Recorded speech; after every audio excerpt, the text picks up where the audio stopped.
Assalamualaikum warahmatullahi wabarakatuh. Halo semuanya. Perkenalkan nama saya Zalfa Khairunisa. Saya dari C7, Program Studi Manajemen, Fakultas Ekonomi dan Bisnis, Universitas Pelita Bangsat. Di sini izinkan saya untuk mempresentasikan atas hasil ujian tengah semester saya yang berjudul Optimalisasi Ekonomi dengan Perilaku Konsumen di Era Digital.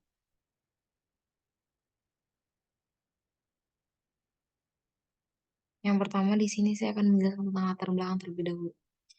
Ekonomi digital keberadaannya ditandai dengan semakin maraknya perkembangan bisnis atau transaksi perdagangan yang memanfaatkan media digital sebagai alat komunikasi, kolaborasi, dan kegiatan ekonomi antar perusahaan ataupun antar individu. Contohnya seperti e-business dan e-commerce. Untuk dapat bertahan dan menjadi pemain yang kompetitif dalam ekonomi digital, para pemain perlu memahami konsep dan karakteristik ekonomi digital karena sangat berbeda dengan ekonomi klasik yang selama ini kita kenal. Perusahaan harus melakukan transformasi bisnis agar dapat berperan optimal dalam arena ekonomi digital. Ekonomi digital juga banyak membantu dalam pengembangan usaha-usaha kecil, contohnya pada mikro dan menengah UKM. Melalui pelayanan perdagangan, jaringan maya, dan perbankan elektronis, adanya transaksi ekonomi digital juga mendorong perubahan pola pikir individu dan organisasi dalam pengambilan keputusan ekonomi dan transaksi yang lebih efektif dan efisien. Perilaku konsumen kemudian berubah seiring berjalannya perubahan. Kemudahan, kenyamanan, kecepatan, efisiensi, keamanan, dan fleksibilitas aset ekonomi diharapkan mampu didapatkan dari penggunaan ekonomi digital sehingga masyarakat luas tetap mampu menjalankan usahanya meskipun memiliki mobilitas tinggi. Adanya transaksi ekonomi digital juga mendorong perubahan pola pikir individu dan organisasi dalam pengambilan keputusan ekonomi dan transaksi yang lebih efektif dan efisien.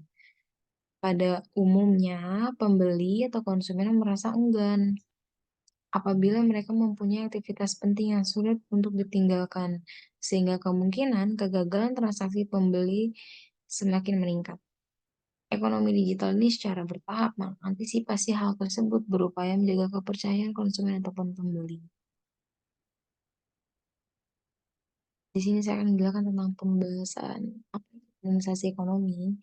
Menurut Kamus Besar Bahasa Indonesia ataupun KBBI, bahwa optimalisasi berasal dari kata optimal, artinya terbaik ataupun tertinggi.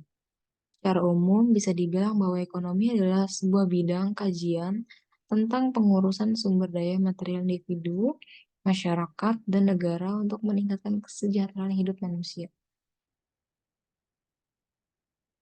Maka dapat disimpulkan bahwa adanya optimalisasi ekonomi tersebut, kegiatan individu, masyarakat, dan negara dalam meningkatkan kesejahteraan manusia untuk menjadikan kegiatan tersebut mencapai puncak tertinggi atau titik terbaik.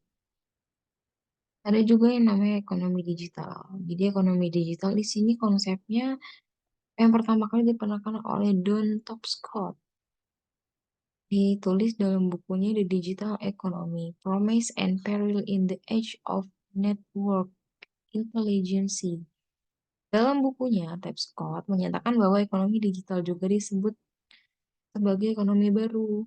Hal ini dicirikan dengan adanya penggunaan informasi teknologi ataupun digital secara eksklusif.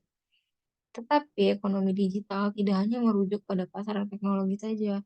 Ekonomi digital juga dapat diartikan sebagai penilaian manusia tentang cara memilih untuk memenuhi kebutuhan yang tidak terbatas dengan adanya penggunaan jari jemari ataupun ekonomi digital bisa juga diartikan sebagai aktivitas manusia yang berhubungan dengan produksi, konsumsi, dan distribusi dengan menggunakan jari jemari.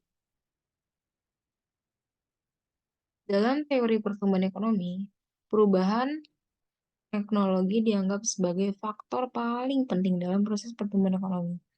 Perubahan teknologi dapat menaikkan produktivitas buruh, modal, dan faktor produksi lainnya. Peningkatan sistem pembayaran non-tunai Menggunakan uang elektronik dapat menstimulasi berbagai kegiatan usaha. Para pelaku ekonomi akan terdorong untuk bertransaksi seiring dengan berkurangnya hambatan dalam bertransaksi, baik dari sisi biaya, tenaga, maupun waktu. Lanjut di sini ada karakteristik ekonomi digital, di mana karakter ini dapat 12 karakteristik penting dalam ekonomi digital. Yang pertama itu adalah knowledge. Knowledge jika di dalam ekonomi klasik tanah, gedung, dan uang merupakan faktor-faktor produksi penting dalam ekonomi digital. Knowledge itu sebagai pengetahuan yang merupakan jenis sumber daya terpenting yang harus dimiliki organisasi. Ada digitation, yang merupakan suatu proses transformasi informasi dari berbagai bentuk menjadi format digit 0 dan 1 ataupun bilangan berbaris 2. Yang ketiga ada virtualization. Berbeda dengan menjalankan bisnis di dunia nyata, di mana membutuhkan aset-aset fisik semacam gedung dan alat-alat produksi di dunia maya yang dikenal dengan istilah virtualisasi yang memungkinkan seseorang untuk memulai bisnisnya dengan perangkat sederhana. Lalu yang keempat ada modularization sebagai organisasi yang akan bertahan dalam era ekonomi digital dan berhasil menerapkan bentuk molekul. Dan ada internet working, di sini adalah perusahaan dapat bekerja sendiri tanpa menjalin kerjasama dengan pihak-pihak lain, di mana salah satu prasyarat untuk dapat berhasil di dunia maya. Ada disintermediation. Ini sebagai ciri khas lain dari arena ekonomi digital adalah kecenderungan berkurangnya mediator atau broker sebagai perantara terjadinya transaksi antara pemasok dan pelanggan. Dan ada convergence. Ini sebagai kunci sukses perusahaan dalam bisnis internet terletak pada tingkat kemampuan dan kualitas perusahaan dalam mengkonvergensikan tiga sektor industri yaitu computing, communication, and content. Lanjut, di sini ada uh, jenis transaksi pembayaran. Sistem pembayaran merupakan infrastruktur yang terdiri dari institusi, instrumen, peraturan, prosedur, standar, maupun teknis yang bertujuan untuk menyelenggarakan transfer nilai moneter antara semua pihak. Sistem pembayaran dapat dibedakan menjadi dua, sistem pembayaran konvensional atau tradisional dan sistem pembayaran elektronik. Suryanto dan kawan-kawan tahun 2022. Sistem pembayaran konvensional merupakan sistem yang menggunakan media langsung dari pembeli ke penjual. Biasanya media ini merupakan uang kartal. Sedangkan pada sistem digital saat ini pembayaran dilakukan menggunakan tanpa media uang kartal. Medianya yaitu menggunakan alat pembayaran menggunakan kartu APMK atau cek atau giro dan lain sebagainya.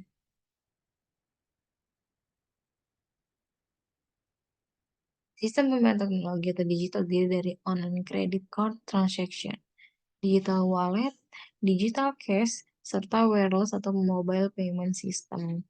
Ini yang selalu kita gunakan setiap hari seperti banking mobile ataupun alat transaksi yang tidak lagi menggunakan uang kartal.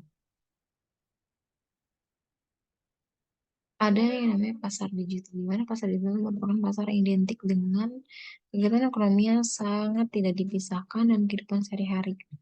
Di era globalisasi, pengembangan teknologi ini dapat berkembang pesat di berbagai aspek pemiagaan. Salah satunya arus aktivitas produk, konsumen, dan sandang yang berada di pasar tradisional. Ada yang namanya produk digital. Di sini produk digital itu mengacu pada produk ataupun layanan yang terutama didasarkan pada teknologi digital yang ada di dalamnya itu berupa non-fisik atau tidak berwujud. Berbeda dengan produk fisik, tradisional berwujud dan menempati ruang fisik, produk digital dibuat, didistribusikan, dan dikonsumsi dalam lingkungan digital. Setelah kita membahas produk digital, pastinya kita juga membahas siapa yang menggunakan produk digital tersebut, yaitu perilaku konsumen.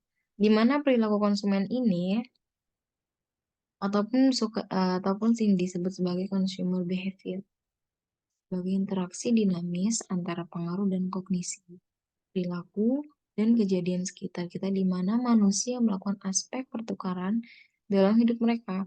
Setidaknya ada 3 ide penting dalam definisi tersebut menurut Andiran dan kawan-kawan tahun 2020. Yang pertama ada perilaku konsumen adalah dinamis. Di mana pertama didefinisikan atas menekankan bahwa perilaku konsumen itu dinamis. Hal ini berarti bahwa seorang konsumen, grup konsumen, serta masyarakat luas selalu berubah dan bergerak sepanjang waktunya. Hal ini memiliki implikasi terhadap studi perilaku konsumen. Demikian pula para pengembangan strategi pemasaran. Salah satu implikasinya adalah bahwa generalisasi perilaku konsumen biasanya terbatas untuk satu jangka waktu tertentu, produk dan individu ataupun grup tertentu.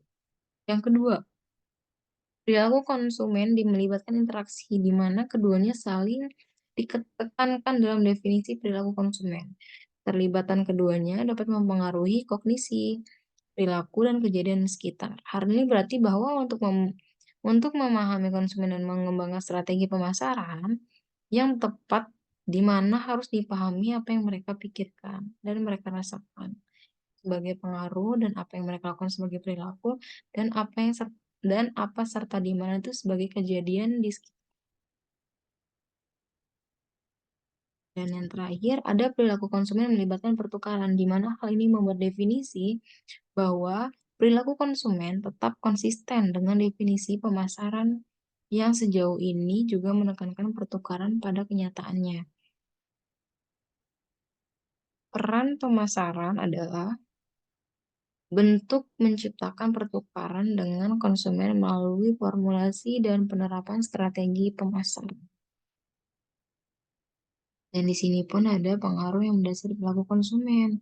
Salah satunya adalah pengaruh lingkungan.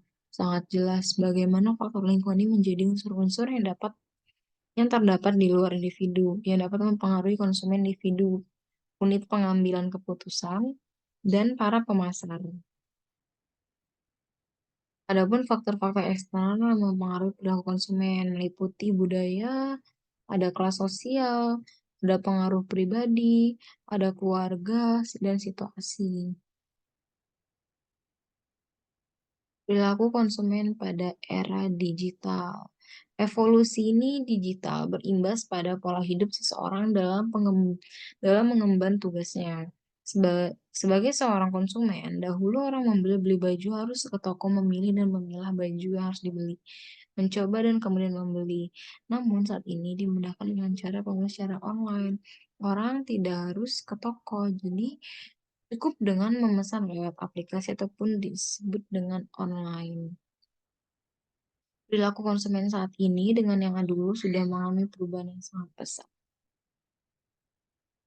Di sini ada menetapkan standar. Jadi sebagai perubahan-perubahan yang terjadi dari digital, penetapan standar, toleransi pelanggan, dialog pelanggan, itu sangat jelas terjadinya perubahan yang membandingkan di mana hanya ada satu merek ataupun pesaing, eh, tapi dapat menggunakan beberapa merek untuk dikonsumsi. Sosial media pun ini sebagai pelanggan yang sekarang jauh lebih mudah untuk mengaplikasikan segala barang dan jual pada produk ataupun kualitas. Lalu ada loyalitas dan informasi, di mana loyalitas sebagai pelanggan menginginkan nilai dari uang dan tidak hanya menerima produk dan layanan murah. Informasi. Informasi ini sebagai pelanggan dapat mengakses informasi dan ulasan dalam hitungan detik dengan media yang sudah diakses. Lalu ada optimalisasi ekonomi digital dengan perilaku konsumen. Dengan internet di ujung jari, kemudian dapat meneliti produk dan layanan dengan mudah. Mereka dapat membandingkan harga dan fitur dalam hitungan detik, bahkan menit di mana keputusan ini dapat dibuat apa yang mereka inginkan dan apa yang mereka ingin beli. Seperti pada saat akses ulasan dari orang lain pun itu menggunakan produk seperti mereka sebelumnya. Lalu era digital telah mengantarkan eh, era pengalaman yang dipersonalisasi. Bisnis dapat memanfaatkan data konsumen dan organisasi tingkat lanjut untuk memahami preferensi individu dan menyesuaikan penawaran mereka. Dengan memahami semua perubahan dalam perilaku konsumen dan menyesuaikan dengan perencanaan strategi komunikasi pemasaran, perusahaan pun akan lebih efektif untuk membangun hubungan dengan baik dari pelanggan di era digital.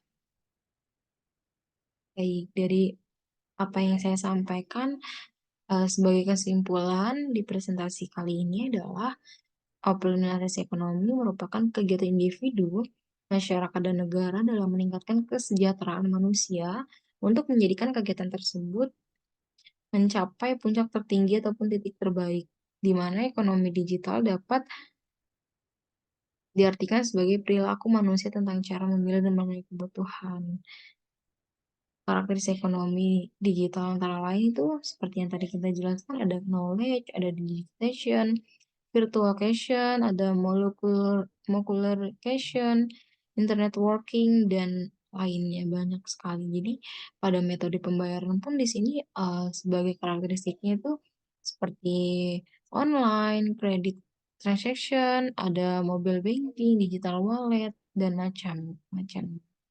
Dan perilaku konsumen di sini sebagai konsumen behavior, di mana sebagai interaksi dinamis antara pengaruh dan kognisi, perilaku dan kejadian di sekitar kita dimanapun manusia itu melakukan akses pertukaran dalam hidup mereka dengan perilaku yang dipengaruhi oleh lingkungan, individu, dan juga psikologi.